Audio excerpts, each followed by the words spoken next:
welcome to episode 17 of the Successory Show. Today's episode is titled, Prove Yourself Right, Not Your Haters Wrong. With me, as always, is Riley Presnell, and we have this wonderful ambiance light that we look like the Queen Bohemian Rhapsody video. It's spectacular, so I hope you get to see this on YouTube or maybe a clip on Instagram. But I've never looked more pale or vibrant in my life, and I love it. Yeah, this podcast is actually sponsored by Ghost Hunters now. That's kind of what it looks like we're video, or like we're filming. It's like the Blair Witch Project. While Riley was setting up the video, she poked her head in front of the camera and just all shiny and white, and just reminded me of like that blacked out Ghost Hunters video where everything's night vision. Mm-hmm. It is kind of cool. Hey, night vision. I'm a superhero. I have night vision, which is real life funny because I have no vision at night. Like I have to squint and see the road signs. Yeah, it's like Trevor likes to drive, so I don't drive. What was it you said to me? You like to take the turns hot? Yeah, he can take them real hot. Take them hot. But like when we're driving at night, you know, like Trevor likes to drive, so I don't. And when we're driving at night, it's terrifying. Trevor has a bit of a speeding problem. Well, it's terrifying for me because I'm like, okay, we're not in a lane. Okay, yep. I need you to take a right here, and you're like right here, and then you literally try to make an immediate right. And that's what right here means. And I'm like, Trevor, there's not a road here, and you're like, oh, sorry, I can't see. You have to be more specific. And I'm like, generally people make turns onto roads, not just randomly on the side of the street. And then we're driving in New York this past weekend, and it's kind of like in the mountains of New York, and mind you have to set the landscape that about every third mile there was a dead deer on the side of the road. Yeah, and so we're driving around these back roads in like the mountains in New York, and he's trying to take these corners at like 50 miles an hour, and I'm like, Trevor, you're taking these corners real hot. And he's like, what do you mean? And I'm like, we're gonna tip or something, like we're gonna die. Mind you, she says, I'm taking these corners real hot, and it's 24 degrees outside, and the roads are iced over. He's like, what do you mean? Sense. He's like, what do you mean? And I'm like, I'm fearing for my life here. And then he has no concept of like, oh, well, if you're from the Midwest or anywhere where it gets cold, you understand the sign that says bridge ices before road. And Trevor's like, what does that mean? And I'm like, well, it's elevated and, you know, it gets cold, so it's going to... No. That's not how it went. I'm like, what does that sign mean? Bridge ices before the road. Now, mind you, I'm born and raised in South Florida. We don't ever snow at all or have ice problems. And she goes, it's kind of common sense. That's not true. That's not true. I'm like, it's common sense if you grew up here. I answered the question first, and then I told her it was common sense. So that was a fun experience of Trevor driving in freezing temperatures and wondering if I'll die on the side of a road in New York or not. So that's exciting. Now I can understand why Charlie has hit a deer in so many different cars, because they're just everywhere. Yeah, there were, I mean, every couple miles. It's pretty normal. But yes, welcome to episode 17. The dead deer episode. The Ghost Hunter dead deer episode. Yeah. So yeah, that was exciting. Anyways, how are you doing? I'm doing pretty good. What are we talking about today? Well, we decided many times. We sat down and came up with a lot of different ideas of what we want to discuss and talk about. So we have a whole list, and we're kind of working our way through that list.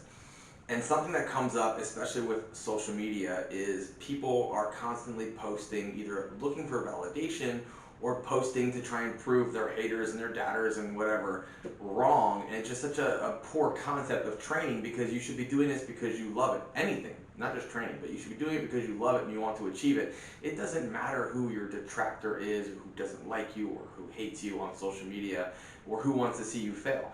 That is not what should get you up out of bed every day. You should get up out of bed because you want to do this. So this entire episode, and really it comes down to me, is goal setting and achievement, is proving yourself right, not your haters wrong.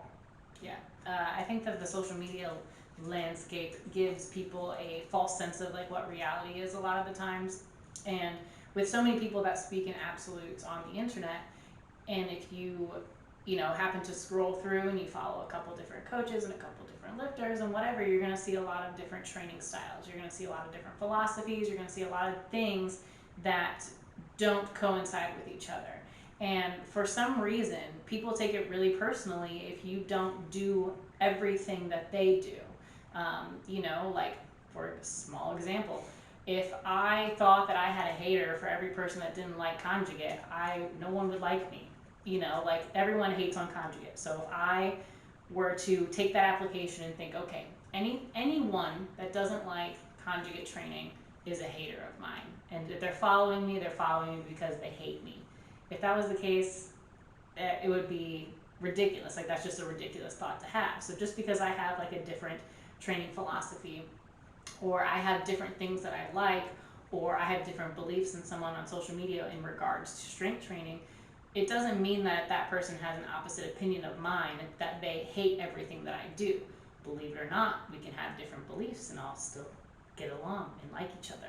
So something about social media makes us have these self-imposed haters. We kind of briefly talked about this today, where a lot of people find competition among the people that are most similar to them, right? Mm-hmm.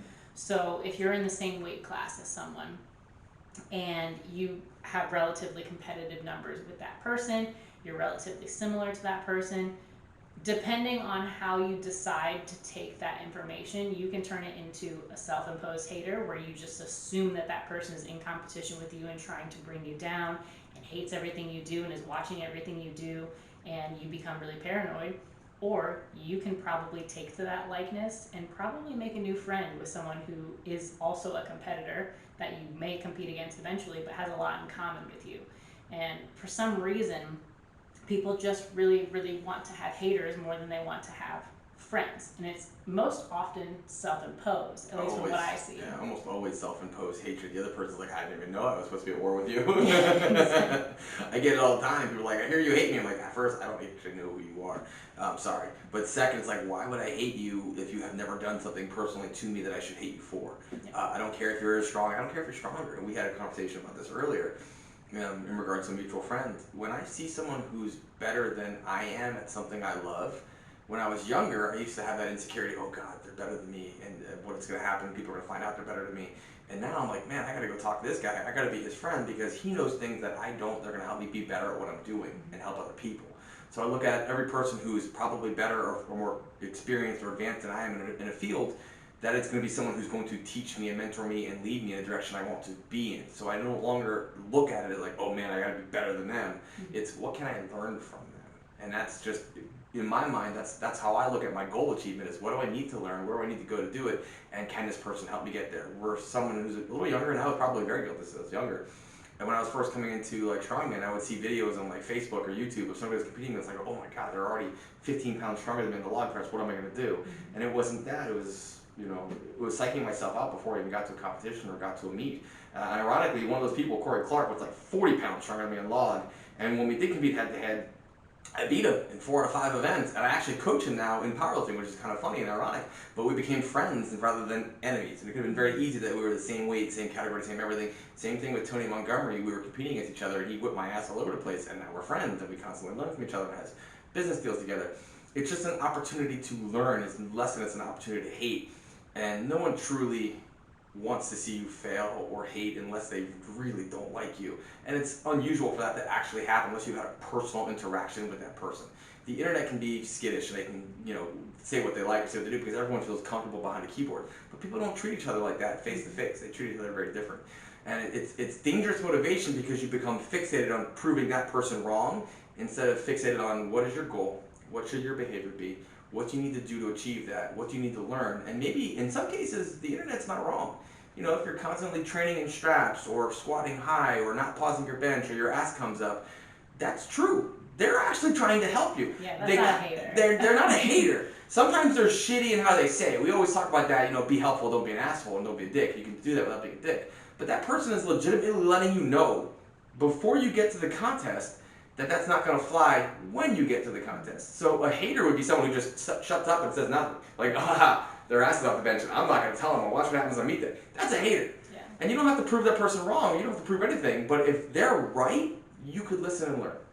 Well, and it's really easy to take things personally on Instagram. Like, you may read a caption that someone wrote describing something that they hate, and because it, mildly, could be related to you, we, instead of just being like, this probably isn't about me because it's probably not about you, we decide to take it personally instead. It's like fucking astrology, all the very generalized. All the horoscope memes are hilarious. I fucking love horoscope memes. I think they're hilarious. But if someone's like, today you're going to do something and you'll probably like it. It's like, really? wow. Today's the day? Holy What's shit. the Carly Simon song? You're so vain. You probably think this song is about you. Yeah, unfortunately, I think that most of us in strength sports are a lot more vain than we probably would like to admit in some way or another. But it's so easy to take things personally on the internet out of context. Like, you may have never had a conversation with this person, but you're reading their caption right now and you feel attacked because they said something that might possibly relate to you. And if it does relate to you, cool, who cares? Would your life be any different if you did or didn't see that caption? Probably not. You'd probably have a lot less stress if you didn't see the caption. So we have to learn to not take things so personally all the time. Sometimes it's really not about you. And I know that that's what people like. And you never know, you make a friend, or the butt thing, or the straps thing. There's a ton of people who would train the entire meet with straps, and people wouldn't say anything to them because they're a big name or this and that. And of course, they get to the meet, and then they're posting that not the meet I had happened for. All you haters are probably happy about it. Blah blah blah. It's like, dude, no one's reading your post for that. It just doesn't work that way. Yeah, no one really cares that much. And also, like, if you get so caught up in your haters and trying to prove them wrong, and like, you're doing this meet to prove to your haters that you can hit this total, you have lost your entire sense of why you're doing this in the first place. It's no longer your goal to achieve that. It's your goal to prove them wrong, which is dangerous. Well, I assume that none of us started strength training because we were like, some fucker told me that I wasn't strong, so I'm gonna start strength training now. Damn it, Mom. Oh, like, sorry. Like, generally most people don't start strength sports because they're like, I want to prove this person that I can squat this weight or something. Yeah, like, that may be ingrained small, kind of in the back of our brains. But most of us, I think, started strength sports to have a community, to build more confidence, and just to get stronger. So if your original purpose for starting powerlifting, strongman, whatever it is that you do, if your original purpose was to get more confident, to get stronger, to have a community to belong to, but now you're saying, oh, I'm competing because so-and-so said I can't do this, or I'm competing so that way I can wipe the floor with this person, or I'm competing so that way I can, break hearts and whatever weird people say. We love you still, weird people. We're all so weird. Yeah, very. But if that's your reason for wanting to compete now, you've kind of lost your way, and you will eventually kind of fizzle out from that. There's not a lot of longevity in extrinsic motivation, and we've talked about that before, intrinsic versus extrinsic motivation. Extrinsic will fade eventually. Either you will forget about said hater, and then you'll have no motivation anymore because you based your entire training cycle around this one person, or maybe that person will quit strength training, so you don't have to talk to them anymore, see them anymore, see their posts or anything anymore. But you're eventually going to lose that reason and that little fire under your ass that you think you have because of your haters. You're going to lose that at some point. And then that will to train and that will to get better just from intrinsic motivation will be dampened so much that you aren't, it's not your thing anymore, and you lose the passion. So when you give a hater the power to control how you respond to your training or how you decide what to do, you're giving them the power. Like, you're giving them ultimate power over you and what it is that you're doing. So that's not cool. That's not cool. Like, I don't want to give someone the power to tell me what I can and can't do, or tell me what I will and won't do, or tell me how strong I am or I am not. I don't give that power to someone else. That power comes from within me. So if you're allowing other people to dictate what it is that you're going to do, you have no more power. Yeah, it comes down to self-belief. Brian Tracy used to talk about a lot in his Psychology of Achievement cassettes. Cassettes, actually listen to them on cassettes. Yes, I'm not in my car. Brian Tracy, Psychology of Achievement cassettes. Before they were called affirmations, he talked a lot about self-talk and self-belief. And he would talk about talking yourself into believing that you are confident or capable or achievable of these goals. And if you couldn't believe it, then nobody else would either. Because he was talking about that intrinsic motivation, that self-belief, and you have to build that up. And the more you're focused on that external source of proving them wrong, the less your time you're taking to build up your own personal belief systems that I'm doing the work that's necessary to achieve this. I'm giving this the behaviors, the attention, the time it needs to grow. and you're just so focused on what's this person going to think about you. And at the end of the day, that person doesn't fucking matter. They're not going to be in your life 6 months from now. They're probably not going to be in your year 6 years from now. So if it doesn't matter for the next 5 years, get rid of it. If it's not something that's important to you for the next 5 years, get rid of it. If it matters for you for the next 5 minutes, even worse, get rid of it. If it's something that you think you can have in your life or in your goals for 5 years or more, it's worth your time, it's worth your attention. It's like a rule of 5. If you can't have it in your life for 5 years, you don't want it, get rid of it. Yeah, and you expend so much energy focusing on other people that you have none to give to yourself at the end of the day either. And it is exhausting trying to go into your training session thinking about all the other people and what they're doing, what they're thinking, and what they think of you, and all of this stuff when you're trying to focus on what your top set of deadlifts. Like, you have no more energy to give if you're constantly worried about all those other things.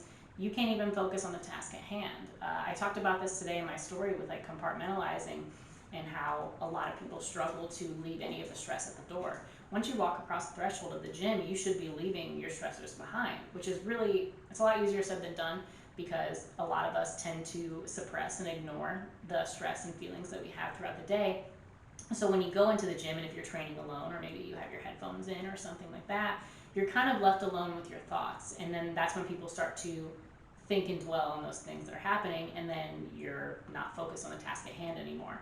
So if your motivation coming into the gym every single day is to prove X hater wrong, you have no energy to actually give to the barbell from yourself. You are trying to fuel your workout through someone else's hate, and that just sounds so lame. And it Sounds like a lot of teen angst. Yeah, man. That's just a little bit too much. It really does sound like a lot of teen angst, and most of you guys aren't teenagers anymore, so. No, and we all have our own things to deal with. We all have jobs, we have families, we have all the things that come along with being an adult. Like, those things already require our energy, so we're coming into the gym on energy reserves as it is, based off of what we have to deal with on a day-to-day basis. So if you're giving your last little bit of energy to some douchebag online that pissed you off or doesn't like you or whatever, you're letting them win. Like, they are controlling how strong you get or don't get. Yeah, you have to protect your power by focusing on you. Protect your power. Protect your peace too. Yep, absolutely. Yeah. Yeah. You're done? That I was think it? so. Yeah. I mean, I've said my mind. I feel like I said a Haters lot. be damned. I feel like I'm running on reserves today. It's a very low energy day today. I think that's the gist of it. You have to focus on you. You can't allow others' attitudes or whatever feelings about you influence what or how you do things. Have an abundance of self-belief. Talk to yourself in a positive manner so you're not focusing on that. And ignore it. We always talk about putting on those blinders. Put the blinders on your ears, put the blinders on your eyes. If there's somebody online who bothers you, you can put them on ignore where you don't see their posts, and that way you don't have to see what they're saying or hear what they're saying. That's probably a very healthy thing to do if you were somebody who gets nervous or scared about other people you might be competing against. Put them on ignore so you don't see them. You won't know until meet day, and that's all that really counts is meet day or goal achievement day, or wherever you're trying to achieve something. So, put the world on mute. I do it all the time so I can get work done. I don't need to see things. I don't need to know. I don't know. Sometimes I'll come up with something that's like grabs my attention, then I feel guilty about it. I'm like, God, I'm wasting my energy and my attention on this, which doesn't matter to me at all. Mm-hmm. And I'm like, God, I could have done so much better. So we're all guilty of it, but it's one of those things that you have triggers, mute them. Yeah, I like the mute button. I think that's very powerful. Like Trevor said, if you are someone who gets anxious about competing, like, you also don't have to post your lifts. Like, there's no requirement that says that once you lift weights, you have to post them to Instagram. You can keep those for yourself. I had a lifter go all the way through. He would still send them to me on Instagram. He just wasn't posting. He went all the way through his meet prep, had a fantastic meet prep, and he said, listen, please don't post this. I don't want everybody to know what I'm doing. It makes me uncomfortable. I just want to focus on me. And he had a phenomenal meet. And sometimes you have to do that. You have to put the world on mute. Yeah.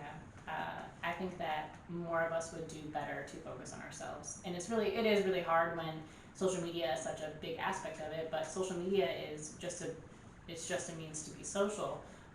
Most of those people you would never talk to a day in your life, and you probably wouldn't. Nothing that they do or say would affect any of your day. So like Trevor mentioned with, if it doesn't matter 5 years from now, then it really shouldn't take any of your energy at the moment, especially if it doesn't matter 5 minutes from now. If you're going to forget about it in 20 minutes, there was no need for you to spend even 2 minutes worrying about wasting your energy about it. Getting angry about it, absolutely. Yeah, you have to say bye, Felicia.